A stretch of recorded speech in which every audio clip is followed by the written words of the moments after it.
તો વાત કરીએ ભાવનગરની તો ભાવનગર શહેરના નિર્મળનગર શેરી નંબર 10માં લોકોએ ચૂંટણીનો બહિષ્કાર કરવાની ચીમકી ઉચ્ચારી છે। છેલ્લા ઘણા વર્ષોથી પડતર પ્રશ્નો અંગે વારંવાર રજૂઆત કરવા છતાં પણ કોઈ નિરાકરણ કરવામાં આવતું નથી અને કામ કરવામાં આવે તો પણ અધૂરું કામ કરવામાં આવે છે, જેને લઈને લોકોને ભારે હાલાકીનો સામનો કરવો પડી રહ્યો છે, જેથી લોકોએ આ વખતે ચૂંટણીનો બહિષ્કાર કરવાનું નક્કી કર્યું છે। અમે કેટલા ટાઈમથી આમ રહીશી 2 વર્ષ થયા અમારે નથી ગટર સારી થતી। ગટર વાળા આવે તો જોઈને વ્યા જાય અને ગટર સરખી રીતે કાઢે નહીં। અમારા ઘરમાં પાણી આવે છે, ગટરના પાણી ઘરમાં આવે છે તો અમને કોઈ ધ્યાન દેતું નથી।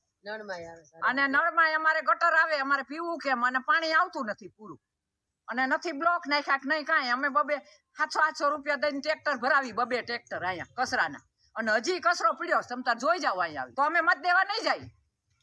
શેરી નંબર 10 વાળા મત દેવા નહીં જાય। અમારી કામગીરી થાય છે તો